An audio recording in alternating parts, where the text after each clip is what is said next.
C형간염 바이러스는 굉장히 영악한 바이러스 중에 하나예요. 그 이유가 C형간염 같은 경우는 몸 안에 들어가서 변이를 굉장히 많이 일으켜요. 그래서 이제 몸 안에 들어가기 전에 그 유전자 서열에 맞춘 백신을 만들어놨다 할지라도 몸 안에 들어가서 다른 유전자로 바꿔버리면은 기존에 만들어져 있는 백신이 유용지물이 되는 거잖아요.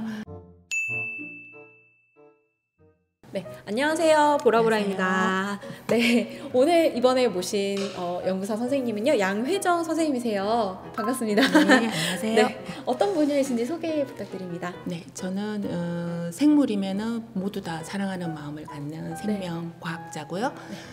과천과학관에서는 이제 자연사 연계된 그 진화 관련된 전시물을 제작하고 교육하고 프로그램 기획을 하는 그런 분야인데 사실 뭐 생명과학을 전공을 했기 때문에 생명에 관련된 모든 부분에 대해서 관심을 가지고 거기에 대한 자료도 찾아보고 공부하기를 좋아하는 학자입니다.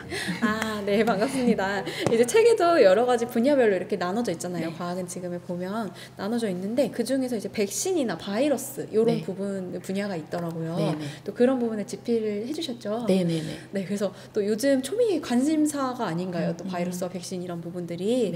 그래서 이제 당장 저희가 지금 이제 맞고 있는 백신들 있잖아요. 코로나19 바이러스 백신을 맞고 있는데 보통은 개발을 하는데 백신이 막 10년, 15년 걸린다고 들었어요. 근데 지금 코로나19 백신은 1년 만에 단기간에 개발이 됐는데 과연 이게 마저도 안전한 건지 궁금합니다. 저도 너무 많이 궁금한 부분 중에 하나고 이제 백신을 맞기는 했는데 사실은 그 바이러스하고 이제 인간의 싸움에서 우리 인류가 작년까지 절대적으로 밀리고 있는 상황이었죠.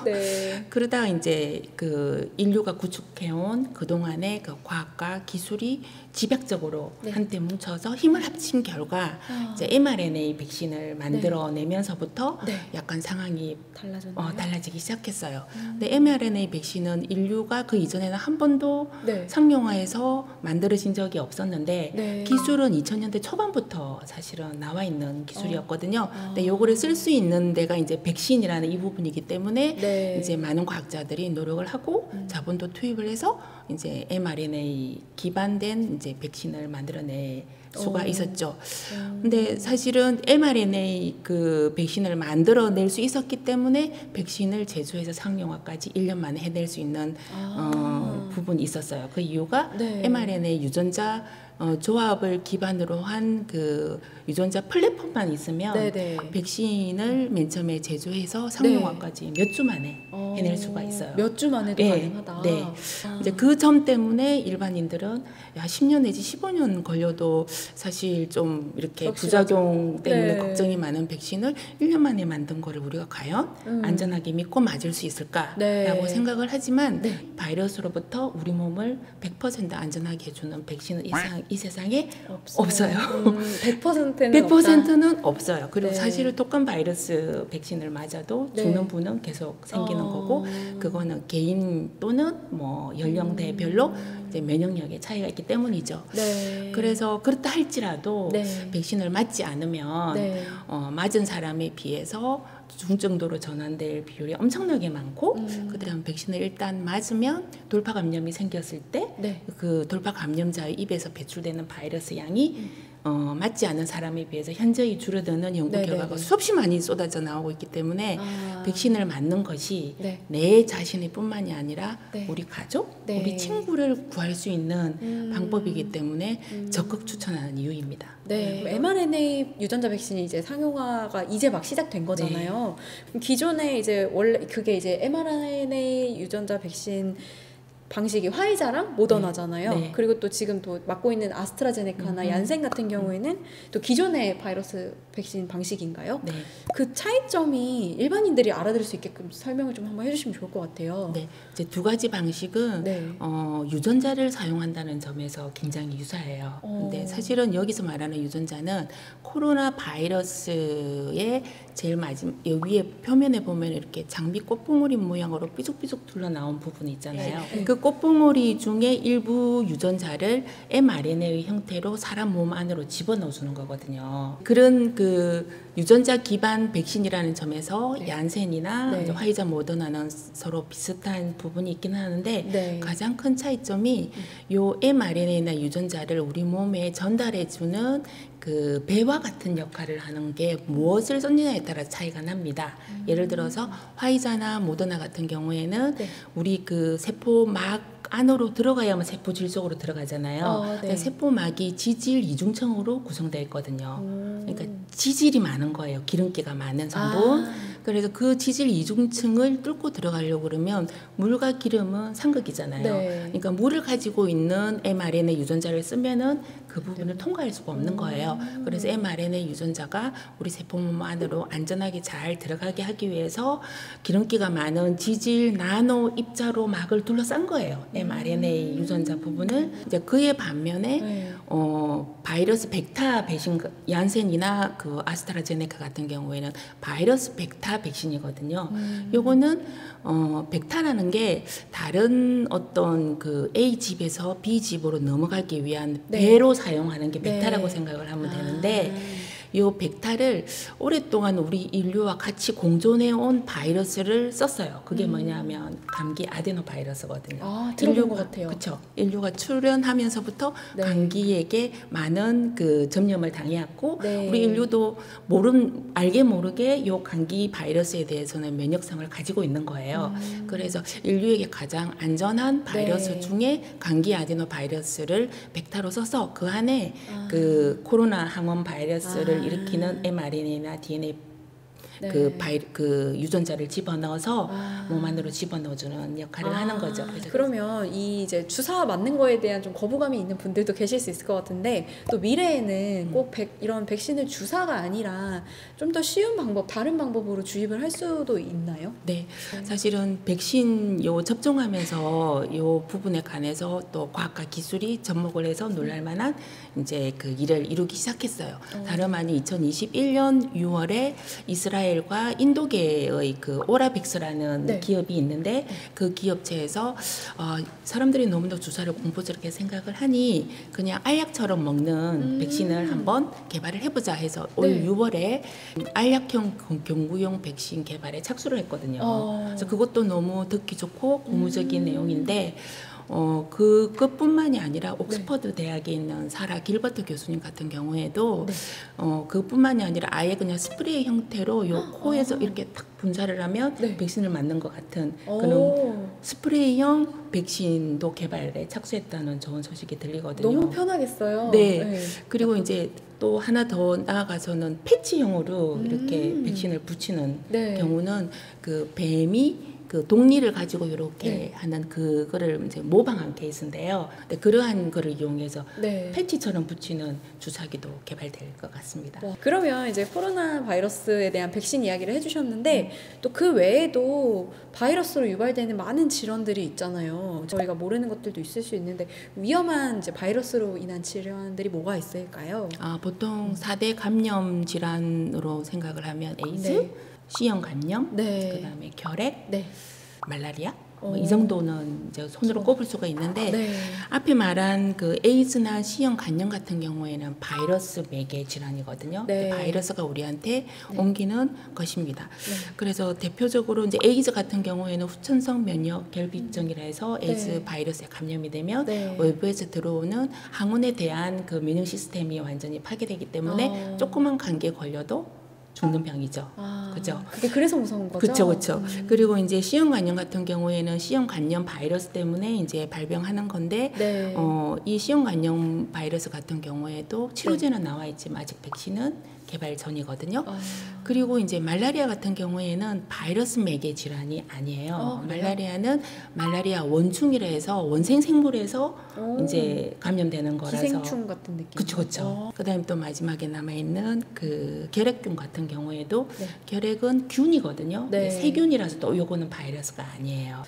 그러면 뭐 이제 저희가 인류가 가장 이제 위험하다고 생각하는 질병 중에 하나인 암 있잖아요. 그쵸. 각종 암이 진짜 많잖아요. 어디 네네. 뭐 혈액에도 걸리고 뭐 네. 간암, 무슨 유방암, 그 암도 바이러스로 인해서 걸리는 네, 건가요? 바이러스 때문에 일으키는 종양 바이러스가 많이 있는데 대표적인 게 인유두종 바이러스입니다. 네. 인유두종 바이러스 같은 경우에는 자궁경부암을 네. 일으키는 자궁경부 그 바이러스에 의해서 네. 이제 유발되는데 요게 그 두경부 쪽으로 가면 네. 이게 발암 유전자가 발현돼서 요게 이제 종양으로 되는 경우인데 안 걸리기 위해서는 네. 어렸을 때 네. 청소년기에 그 자궁경부암 백신을 맞는 게 네.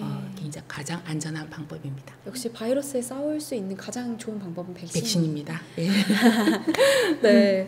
또 이제 아까 그 말라리아 얘기 잠깐 해주셨는데 모기도 원충 이런 네. 질병과 전염병을 발생시키는 원인 중에 하나일 수 있잖아요. 네네네. 제가 또 옛날에 3.1열 말라리아에 걸렸었어요. 국내에서 한번 물려가지고 그때 굉장히 아팠던 기억이 있는데 말라리아가 어떻게 위험해지는 건지 네, 말라리아에 대해서 한번 알려주세요. 네네네. 모기는 굉장히 작은 사이즈인데 네. 이 작은 모기가 우리 인간에 아니면 뭐 다른 데 가서 이제 그 감염이 되면 아주 큰 질환을 네. 일으키거든요. 그 감염시키는 질환은 되게 시비어한 그런 질환이 대부분입니다. 예를 들면 말라리아도 아까 말씀을 드렸고 댕기열, 그다음에 그 소두증을 일으키는 지카 바이러스, 그다음에 황열, 뭐 치kun구nya 뭐 이런 거 전부 다 우리가 듣도 보지도 못한 네네. 열대 지방에 있는 열대 지방 사람들이 여행 갈 때 대부분 그런 이제 예방 주사를 맞으라고 그쵸, 하더라고요. 그렇죠. 근데 이런 감염성 질환이 대부분 모기 매개 질환이거든요. 특히 이제 말라리아가 무서운 이유가 말라리아가 이제 자고 있거나 이런데 인간의 혈관으로 이렇게 침을 넣어서 이 침샘을 통해서 말라리아 원충이 몸 안으로 들어가면 이 몸 안에 들어있는 적혈구를 파괴를 시켜요. 그러면 적혈구의 기능이 산소 분자를 가지고 온몸 머리끝에서 발끝까지 구석구석 산소를 줘야 되는데 이 산소가 안 들어가게 되는 거예요. 그래서 머리가 아프고 뇌손상이 생기고 저혈압도 생기고 물론 이 과정에 이제 감염이 생겼으니 요 몸은 염증 반응을 일으키죠. 오한이 났다가 발열이 났다가 발한이 났다가 이런 일을 막 하다가 나중에는 죽게 되죠. 이게 저 같은 경우는 그래도 이제 국내에서 그냥 약을 먹으니까 바로 치료가 됐긴 했는데 아직도 말라리아로 많은 이제 뭐 열대지방이나 뭐 개발도상국에 있는 분들은 말라리아로 많이들 사망한다고 들었어요. 이게 좀 혹시 뭐 치료는 지금 가능은 한 건데 그런 의료 시설이 안 갖춰졌기 때문일까요? 궁극적인 치료제는 지금 현재 없는 상황이고 그런 말라리아를 없애기 위해서 이제 유전자 드라이브 기술이라는 게 개발이 돼서 지금 적용되고 있는 중입니다. 유전자 드라이브 기술이 어떤 건가요? 네, 유전자 드라이브 기술을 조금 설명을 드리려고 하면 모기 개체수를 줄이면 모기 매개 질환으로부터 자유로워질 수 있겠죠. 그래서 모기 개체수를 줄이기 위해서 모기를 불임시키는 불임 유전자를 인위적으로 인간이 모기한테 심어 놓는 거예요.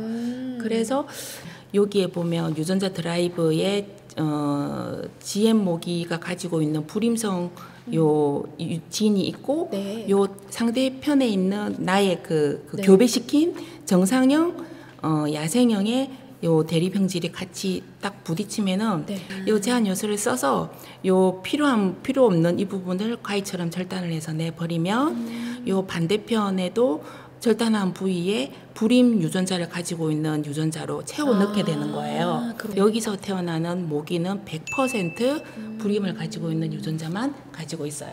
그래서 한 세대만 늘었는데 요 세대가 밑으로 가면 갈수록 전부 다 100%의 불임을 가지고 있는 유전자를 가진 모기를 만들어내기 때문에 단시간에 아주 급속도로 불임 유전자를 모기 유전자 속으로 퍼지게 할 수 있는 거예요.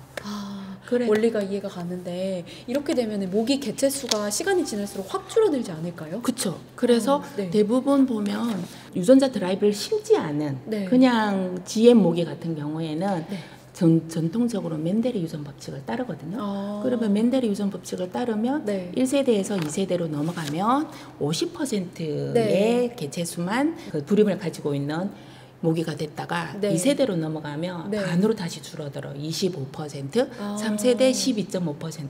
그러면 결국 유전자 드라이버가 없이 GM 모기를 야생에 방출했을 경우에는 네. 어느 순간에는 불임을 가지고 있는 유전자가 없어지는 거잖아요. 네. 근데 이 유전자 드라이버를 사용했을 경우에는 네. 1세대부터 2세대로 넘어갈 때 바로 100%, 3세대 100% 이러면서 기하급수적으로 네, 늘어나기 네. 때문에 네. 어느 순간 모기는 우리 주변에 아예 없는 거예요. 그렇다고 그럼 이제 인간이 마음만 먹으면 사실 지금 기술로도 모기를 멸종시킬 수 있다는 거잖아요. 그렇죠.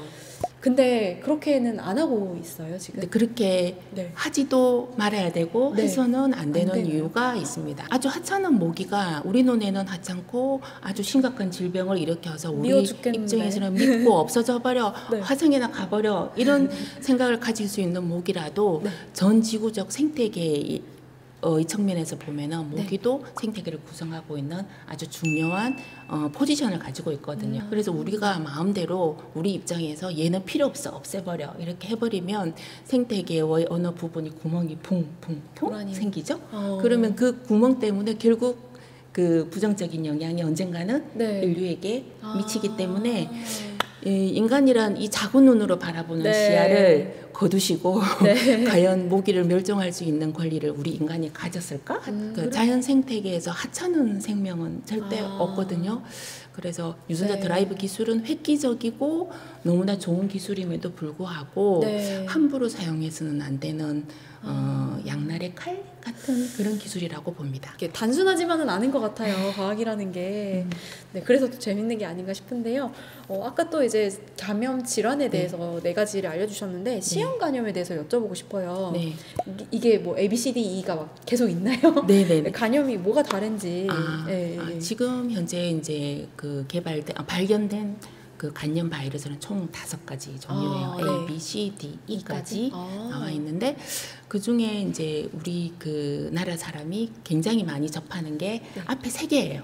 A, B, C. 그 중에 이제 A하고 B형 간염 같은 경우에는 이제 백신이 개발돼서 치료가 가능한 건데 문제는 C형 간염 같은 경우에는 치료제는 개발돼 있지만 백신이 아직 개발되지 않는 그런 간염이거든요. 그리고 C형 간염은 한번 걸리면 자극 증상이 거진 없다가 100% 만성화되고 만성화된 이후에 간경화나 간경변, 간암이 되고 난 이후에 발견되기 때문에 C형 간염이 더더욱 무서운 이유가 여기에 있습니다. 이게 또 백신이 없으니까 더더욱 관심을 가지고 내가 들여다봐야 될 것 같은데 네네. 혹시 그럼 C형 간염도 나중에 백신이 개발될 가능성은 없을까요?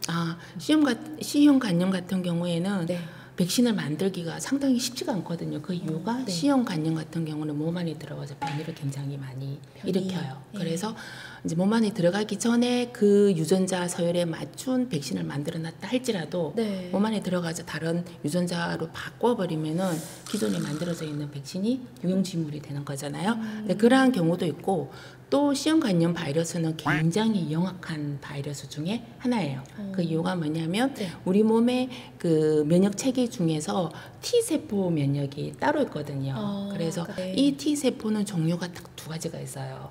헬퍼 T세포, 그 다음에 킬러 T세포가 있는데 둘 다 면역을 그 책임지는 중요한 친구들이에요. 근데 헬퍼 T세포 같은 경우에는 우리 몸이 외부에 바이러스가 들어오면 막 여기서 염증이 막 생기잖아요. 이런 염증을 만들어내는 애는 그 역할을 담당하고 이제 킬러 T세포 같은 경우는 죽이는 거거든요. 그래서 바이러스에 감염된 세포를 디텍터하는 기작을 가지고 있어요. 그래서 얘는 딱 보고 자기가 갖고 있는 어떤 센서가 있는데 이 센서가 뭐냐면 이렇게 쑥 지나가다가 옆에 세포가 내가 바이러스에 감염돼 있어 하면은 여기 제1형 주조직 복합체에 불이 반짝반짝반짝 들어오는 거예요.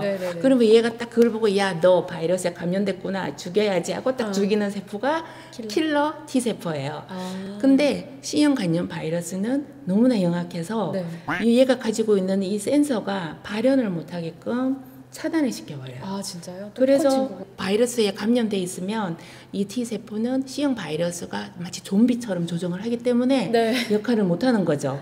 그래서 C형 간염 바이러스가 들어온지도 모르는 거예요. 그러면서 만성화, 장기화돼서 나중에 간암까지 가고 나서 우리가 알게 되는 거죠. 근데 다행히 우리나라의 카이스트에 있는 신희철 교수님 연구팀이 네.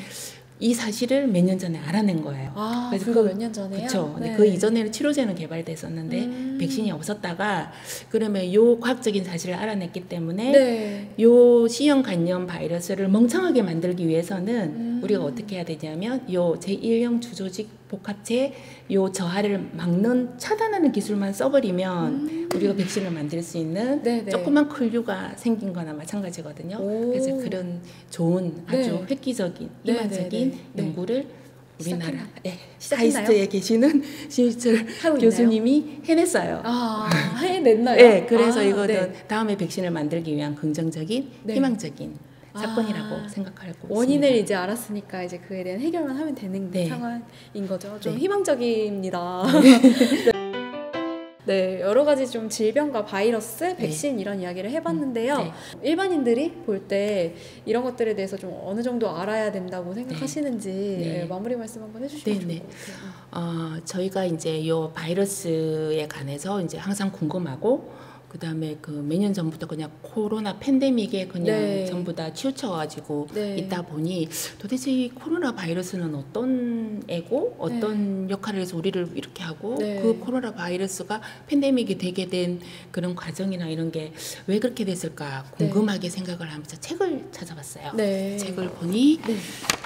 바이러스의 시간이라는 책이 딱 있더라고요. 네네네. 제가 보니 네. 술술술술 넘어가면서 아주 스토리가 빵빵하게 짜여져 있게끔 이렇게 잘 적으셨더라고요. 네. 그래서 바이러스 처음부터 끝까지 A to Z까지 네. 모든 거를 다 알 수 있는 책이기 때문에 좀 소개를 시켜드리고 싶고 네. 이 바이러스의 시간을 제가 책을 읽고 네. 내년에 저희 과학관에서 네. 2022년 바이러스 기획전을 네. 하게 됐습니다. 아, 여기 국립과학관에서요? 그렇죠. 4월 15일에서 8월 27일까지 네. 이제 내년에 하는데 이 바이러스의 시간이라는 책을 읽고 네. 그 기획전까지 보시면 바이러스에 관한 모든 거는 다 이제 네. 섭렵해서 네네네. 이제 달인이 될 수 있을 거라 생각이 듭니다. 내년 4월이니까 네. 좀 이번 겨울에 가을 겨울에 한번 읽어보시고 네. 네, 참여를 할 수 있었으면 좋겠습니다. 네. 저도 한번 꼭 읽어볼게요. 과천과학관으로 많이 와주세요. 이렇게 또 깨알 홍보까지. 네, 오늘 바이러스에 대해서 좋은 이야기들 많이 들려주셔서 감사했습니다. 네, 네, 감사합니다. 감사합니다.